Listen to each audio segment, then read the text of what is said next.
I worked extensively over the last 20 years between the UK system. I worked in Egypt for 5 years. I worked in Saudi Arabia and Kuwait and Qatar.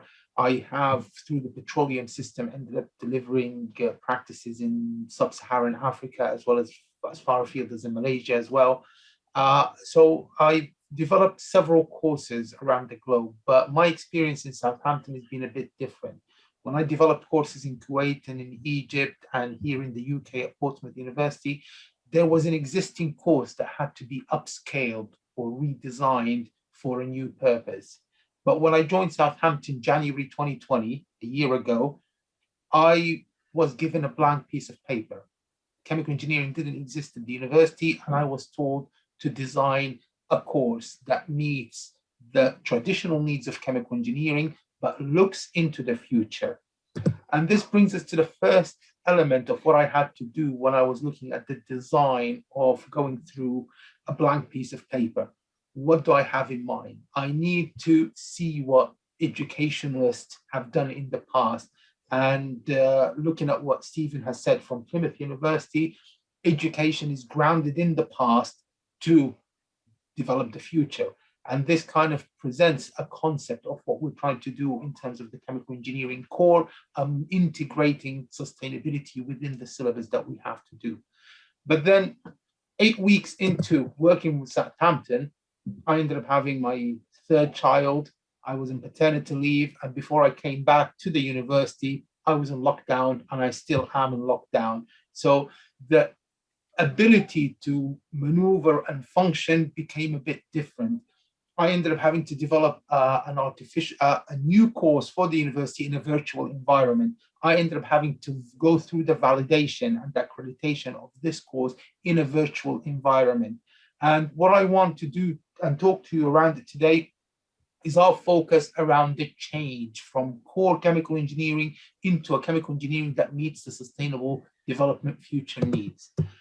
And as everyone has said from 9 o'clock this morning throughout the different sessions, is the Sustainable Development Goals consist of 17 different goals that lead anything from poverty to equality of education, to establishing elements of climate change, practice change, industrial needs, the partnerships, the upscaling and recycling and utilization of the material. But when you're faced with this and you have to integrate this into a subject-specific manner, you need to think about it from a different point of view. And one of the first things we thought about when I came to design the chemical engineering course is rearrange the jigsaw puzzle. And when you rearrange it, you arrange it into different layers. The smallest layer for me is the economy. GDP's economy, that's what drives everything around. And that's why we had a sluggish year over the last 2 years, because of the lack of exchange, the lack of supply and demand, lack of issues. So mobilizing the economy is a function of society. And society is heavily interacted between developing equality, establishing health, establishing hunger, and elements like that. So economy sits within society, but society drives economy. And both of them live on a planet, and this is the biosphere, and that's why we have to respect the diversity, reduce the emissions, meet the water needs, all these elements here. And I put number 17 through the center of this, which is interdisciplinary or relationships and links. And this is where the course can start materializing itself in a different way from a traditional chemical engineering to a more sustainable, futuristic chemical engineering course. So the first thing is understanding what chemical engineering is. And chemical engineering is the application of science and engineering principles in terms of transforming raw material into useful chemicals for society. But we decided to integrate the element of sustainability and economics into it, because we want to use the resources that we have, minimize the use of the resources, but maximize the yield from it, hence adding more economic value. But we need to look at sustainability from the greater concept of using less material, generating less waste, and generating useful products around the element here. And within chemical engineering, we had to look at different elements between the principles of engineering, the physical laws of sciences that exist, and all the unit operators and design components within chemical engineering that has to happen, and how do they integrate with each other to solve a problem. So we've decided to incorporate the economics, the sustainability, and the management into defining chemical engineering. And the first element is to design or define what the layers of chemical engineering is. Traditionally, chemical engineering exists as you see in front of you. It's the transformation of raw material into useful products. And useful products could be anything from medicinal products, pharmaceutical products, food, technologies, fuels, upscaling and upgrading of fuels, detergents, plastics. That's what we do as chemical engineers. And all of this is governed between designing the synthetic route in terms of the heat and energy demands of the system and how the system operates holistically within itself. The problem with this layer or this core traditional chemical engineering principality is it meets historic needs. But as we move towards a sustainability element, we need to start thinking of how we can develop this further into integrating energy, environment, emissions, the needs for society in terms of hunger and food and health and quality education and other things. So the first thing we started doing is asking these elements of, we need to preserve the core of chemical engineering, the value that already chemical engineering has to society has to be preserved. But we need to incorporate new technologies, merging technologies. There's nanotechnologies, there's the smart cities, there's data mining, there's all the medicinal elements, there's the food elements that are changing. The resources are diminishing, the change and shift in attitudes of society. So we have to preserve the value of it and upscale it, but also create new avenues and new values for ourselves. And as technology, engineering, and science develop further from a research point of view, all we have to look at is having to design, operate, and manufacture a mass vaccine over the last couple of months. And this is at the heart of chemical engineering because it's manufacturing at its best, bringing chemical from lab into productional status. So this has to meet time demands and other issues. And that's where we said the fundamentals of engineering science has to be agreed. And the last element is we need to incorporate the global elements into it. We are chemical engineers, our local industry with a global flair. All you have to do is look at Oxford vaccine or the Pfizer vaccine. It's manufactured in different places that the company owns around the world, but each one of them manufactures locally to a local market or a sensitized market such as Europe or America or other things. So globalization is a big issue and the companies have to transcend all these global issues in terms of economy, environment, in terms of reducing the energy, in terms of health and wealth and food and the environment. This is actually a bit more apparent in terms of historic legacies. Companies like Talisman Energy pulled out of production of oil in Sudan. The reason behind that is their international image of a Canadian company that upholds organization and global legislation was against the practices of what was happening in Sudan in terms of remittance, in terms of relocalization of people, in terms of other things like that. So you can see that companies are taking that corporate social responsibilities and integrating a bit further. So the course that we had to design at Southampton has to incorporate and start answering these questions here. So we started looking at the interface of there is fundamental new concepts and innovations coming from sciences, such as the micro, the mesoscales. Engineering is coming up with the new big data sciences and smart cities and data management and other things like that. We have to merge it within the core element of it here. But we have to integrate it in an innovative manner. We need to think of how processes that we apply, how heat transfer and mass transfer and all the principles that we use in chemical engineering and upscaling will operate and in an innovative way. To meet the sustainability requirements, we want to use less water, we want to use less energy, we want to use less resources, but we want to maximize the product and meet the economic benefits. So the core layer developed an extra layer in terms of the sustainability, the innovation, the engineering, and the sciences. And this brings us to another issue that we have to focus while we're doing this. The population of the world is going to grow over the next few years. And we're talking 2030 and then 2050, we're going to go from 7 to 9 to 10, 11 billion people on the planet. And as the population increases, the cycle of economy will be magnified even more, 6 to 7 times the global GDP from between now and the next 30, 40 years. The reliance on chemicals and raw materials will increase significantly. there will be a demand on energy. And at the moment, there's a big shift in the energy market from a resource point of view. We're moving from petrol to renewable energy. We're trying to implement the sustainability and trying to look at emissions. Electricity demands and fuel demands are changing and behaving differently. Obviously, as time goes by, the basic need for human water is important, but water is a big process for industrialization that we need to worry about here. And as we meet the demands in terms of food and pharmaceuticals and chemicals for the new society in 2050, this will lead to an increase in carbon emissions.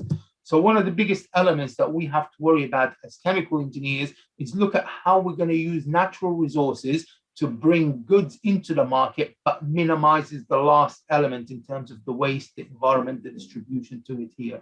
So waste management became a big important element in terms of designing our new course here. And this brings us to the last layering in terms of making sure the industry is able to apply things.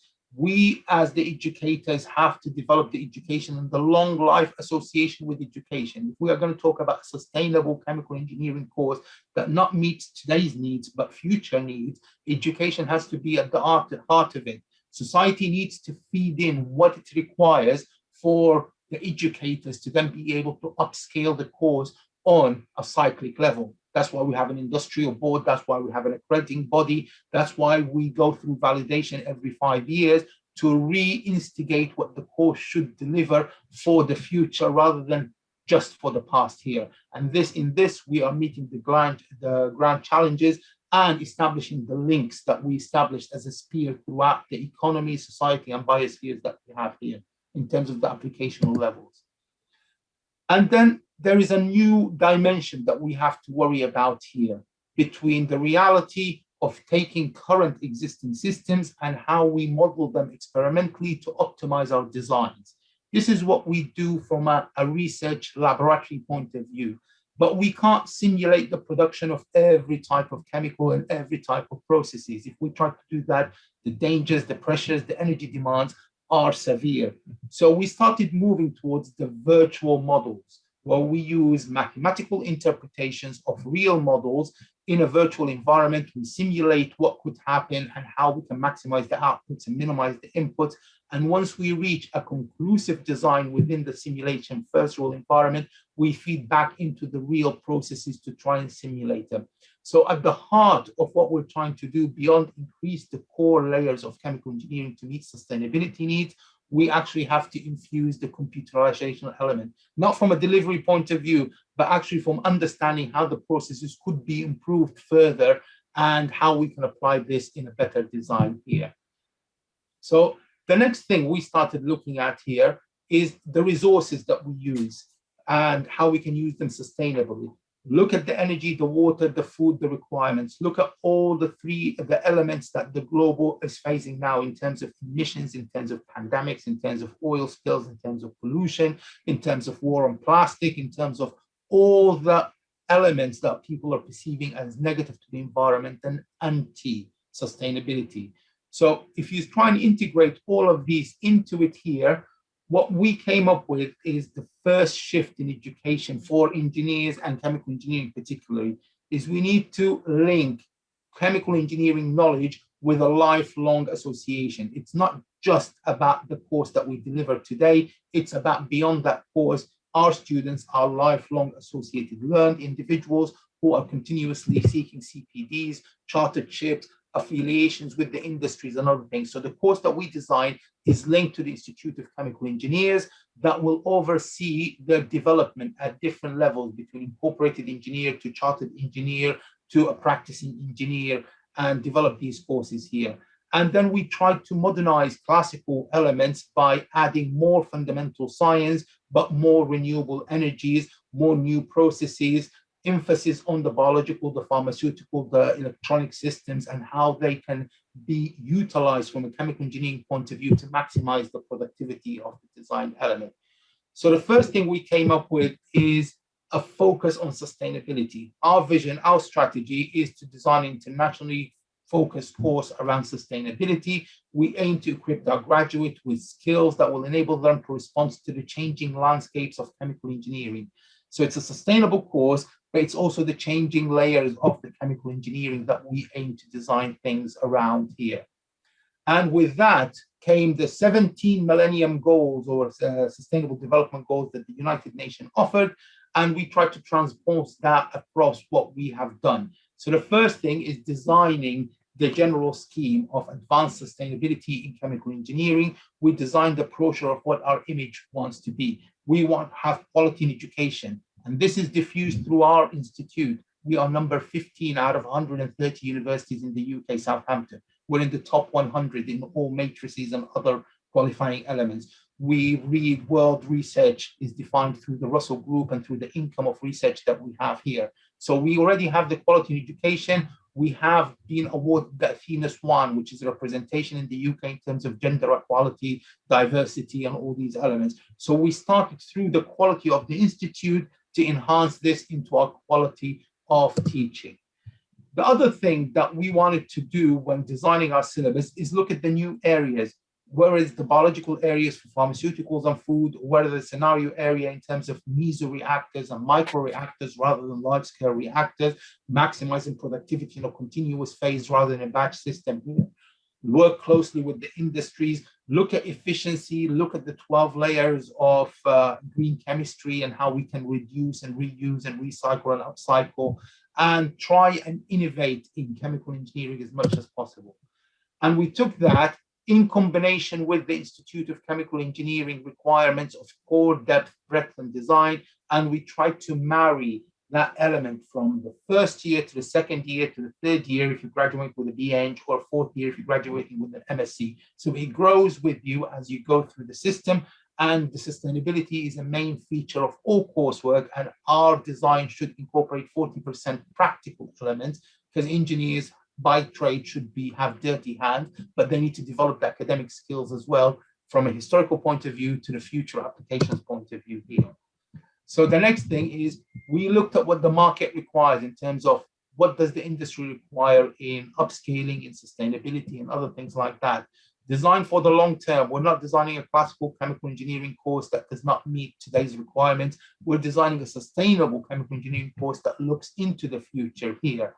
We have to uphold Southampton University's core values in terms of the 6 sustainability values that our Vice Chancellor has presented today in terms of our image, equality, diversity, uphold the quality of education that we have, being in the top 15 in the UK, being in the top 100 globally. Design for the end users, because then we don't want to bring our graduates into a market that doesn't exist. So we've engaged with the industry to make sure they have that here. And everything was designed to iterate my predecessors, the presentation from Dr. Khalil Mohamed before me, about the quality of accreditation, about self-assessment to improve the value that we add to our students to ensure then the course meets it. So we've designed the course according to all these elements here, and this is what we materialize with. I mean, I appreciate most of you are not chemical engineers, so you don't see the value on what I've done here, but at least in the first year, the green elements are the fundamentals of engineering, and the orange elements in year 1 and 2 are chemistry. So the value or the principles of sciences between chemistry and engineering has been infused into the syllabus. The blue elements throughout the course are chemical engineering courses, and they cover the core in the first year, leading into the breadth and the depth between year 2, 3, and 4. In year 3, you'll notice elements such as process intensification and group design projects, where we diffuse large elements of the future element. Process intensification in chemical engineering is a new trend in research, never mind being a teaching or an academic established unit, because it's all about moving from the macro scale to the micro scale, meeting the sustainability needs. And we brought that research element here. The group design is the largest element, hence it looks like a shape. It's 45 credits compared to the 15 credits everywhere else on the syllabus, because that's where the student brings in all the elements together, and they have to link all the design elements to the Millennium Goals as established here. And in year 4, when they move into it, we put the design component in 2 elements, chemical engineering innovations, and then the design for scale. And design for scale mimics what they study in year 3, which is engineering, management, and law, to develop that link between business, risk analysis, societal needs in terms of linking everything together at a grander scale. And we diffused a lot of electives here to help the student develop their own strands into the element here. So when it came to the elective, we wanted to go through the smart manufacturing element first of all. We wanted to look at the new dimensions in terms of hydrocarbon use or petroleum elements in the shale industry and the gas industry being developed, but also focus on the renewable energy side of things here. We wanted to make sure the course is multidisciplinary in terms of crossing boundaries between business, management, risk, but also between science and engineering into an application form of view.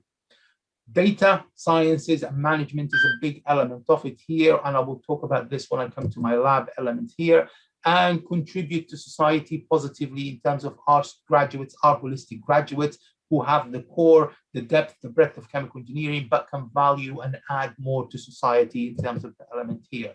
So our electives were designed with the Millennium Goals in mind here. And you can see some of them in terms of chemical engineering for sustainable energy, or water usage, or sustainable chemistry, or ethics in the environment, or pharmaceutical systems. There's food systems. They're all designed around a 1, 2, or 3 of the Millennium Goals to meet the elements that we have here. At level 4, they have 3 electives to choose from, and you can see they're even more specialized. They're at high level of integration because they're at more master's level in terms of food processing, in terms of plant safety, in terms of energy resource management, or wastewater management, or waste management, or reaction at a micro scale, or new elements in terms of electrochemistry. So we're trying to integrate all the elements to give that speciality within the course here. This is in terms of the teaching element, but also the entire concept of chemical engineering is new to Southampton. As I said, I took charge of it in January 2020. So it's only a year old, and it's been a refurbishment process and a developmental process. So we're trying to incorporate sustainability into all elements that we do here. We took the existing building of chemistry, which is building 30 and building 27, that both exist in the university, and we've done a £12 million investment into them, because that's what they were given, that's what I was given to manage in terms of refurbishing the buildings to meet the needs for chemistry for the future, but also design chemical engineering integrated it. And it's been an endeavor of working with project managers and architects, the estate buildings within the university, to actually design a building that has all the components in terms of the good environment to work in, emissions, energies, water usage, meeting the carbon net principles that our Vice Chancellor was mentioning earlier on. So this is in terms of the building, but part of this budget was also about investing into the labs. I have 10,000 square meters of specialized facilities in engineering, but we also have a 5-story building in terms of chemistry and chemical engineering with different equipment. So as we designed the new equipment, you can see pictures of the new lab design here. It's designed more around the sustainability environment. We looked at waste, generated energy, water, and other things like that. We also incorporated it in the procurement stage. Part of the budget that we have is to buy new equipment that will help train the students in sustainable chemical engineering. So we looked at biofuels and bioethanols and other wastewater reactive systems. And all these equipments at the moment, when we develop the specifications before we go into market for tender, so companies can compete for them, we put sustainability at the heart of that. So equipment have to give us an energy consumption level. They have to define how the wastes are managed. They have to meet the requirements of the university in terms of the state facility operations and energy requirements and utilization of chemicals. So we've diffused sustainability not only in our course, in our building, but also in purchasing new equipment of the elements that we have to do here. Now, if we're lucky, the video will work. This is kind of a generation of one of the floors that we worked on here. And the course is all due to start in September this year, with the operations hopefully for the labs in February 2022 onwards.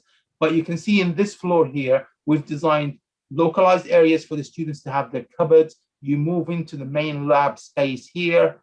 To your left, there is, you can see it there, there's a room for the lab technicians to manage the lab. You can see how the layers have happened. The architect haven't actually put in, but all the water facilities, all the energy facilities are suspended from the ceiling or on the floor here. We can quantify the kilowatt of energy used per equipment in this lab here. We've gone for smart metering. We know the intensity of the light. We know the ambient temperatures. We know the material, where it came from and what it's being done. Historically, the building exists, but any new material we've done, we actually quantified through estate architects and project managers. We have several offices here in terms of chemical storages, some PhD research areas. But as I said, integration of simulation is a big element. And this is our simulation suite. It's a big endeavor where we have control rooms for the academics to sit in. Students can come in and integrate their designs. And as they start operating their designs, the academics from the background can develop new elements or new ambiguities that could happen for the students to react to. And this adds a new dimension in terms of the student having to do it. And you can see here another video of what the company that we're developing things with can do. The students sit there, they put in a new design that they have, that they want to design in manufacturing of drugs, for instance, because we have several medicals with us here. And then they emulate the design process from a micro level, each component, to measuring the temperatures, the pressure, all the elements into it, to the integration of the full factory. And if there is any element of ambiguity that could happen, we as instructors can send it into the system for them to experience what could happen in terms of a big fire, an explosion, lack of pressure indicators, lack of readers, mass transfer not working at all, the heat temperatures not reaching the appropriate temperatures, and side reactions forming that will limit other things for you. So we can diffuse all these elements into it. So we're trying to incorporate computerized system in a different way. And we also, between year 2 and 3, or between 3 and 4, we built in the industrial placement to play on the success of Southampton with the industry. We have many industries that invest in our research. So we wanted our students to develop that work experience. And it's not mandated, but it's recommended for the students to engage with it, and we will help them seek that. We also, as part of the course, and as my previous speaker mentioned, the quality of the course has to be important. So we've designed an industrial board, and in the industrial board, it's not just chemical engineering from energy, food, and pharmaceuticals, and plastics who actually are sit there. We involve companies that deal with waste management. We've involved banks. We've involved architectural firms to bring in a link of that industry element and make sure that we recognize what engineers can, or chemical engineers can contribute to society, but how society feed back into the civil war, into the applications or industrialization of chemical engineering. As part of the £12 million funding that we have, we took a small percent of 20,000, which is not significant money. But with that, we tried to use it as a seed money to incorporate sustainability into different researches around the university. And we hope through this to leverage a higher grant later on that will be the seed for sustainability activities in the university from a research point of view. We called it the Center of Excellence in Continuous Digital Chemical Engineering and Sciences, because the whole concept is to bring in the chemical engineering elements from all walks of life, whether it's social, medical, pharmaceutical, energy applications, and so on. And in terms of research, we are very active. We have about 3 PhD students so far. Don't forget the department is only 1 year old, so we are picking up momentum slightly, but we are part of the school. We sit between the School of Chemistry and the School of Engineering. We are a hybrid between the two schools, so our success feeds into both their success. They contribute towards our teaching. At the moment, there's only 2 chemical engineers on site, myself, and later on in April, another professor started with me. And we are leading research in terms of we are editors of papers. We've published a few books. We've got a few PhD students, and we are generating a few ideas, even was the World Association of Sustainable Development that Dr. Alam operates within is trying to interact and help us develop some of the Millennium Goal research that we're trying to achieve and the funding that we're trying to apply for here. So in conclusion, we've tried to add value and make a positive contribution to society from a chemical engineering point of view here. So the first thing we addressed is in terms of the resource management, because chemical engineering is all about the transformation of resources into useful products. And we incorporated a sustainable use of the resource in our syllabus. Then we tried to incorporate new ideas such as process intensification, such as using new tools, using the simulator and using the virtual control room, worrying about bringing in sustainable equipment to the lab, and making sure the students have the practical elements into it here. Develop the balance between fundamentals of engineering, fundamentals of sciences, and how they can marry each other to enhance the chemical engineering design element here. We also went a step further and we looked at the Barcelona Accord, for instance, which is a European MENA agreement or a North Africa agreement, which features a lot into the MENA region. We also looked at the Paris climate change and other things like that, and we saw how our course can add value to this here, and we want to develop this sustainability throughout the concepts here. So over the last year, what we've done is design a new, robust chemical engineering course. It's at the heart of sustainability. It promotes research and development. It's integrating in all walks of life between Southampton as a city, Hampshire as a county, between different countries like Saudi Arabia and Egypt, where we're developing different research avenues and different research outputs. We're trying to disseminate our work and our research and our activities here. We are preserving the core of chemical engineering, but we're adding to it in terms of environment, safety, security, food. We're adding the ethical components in terms of some of the teaching that we have to do. And we've tried our best to develop a sustainable chemical engineering course that is traditional in its core, but also meets the requirements of the future. Thank you very much. I know it's been a bit late and I tried to rush through my presentation because I think we're way over time. So please remember, if we all help and do a little bit, it will make a big difference.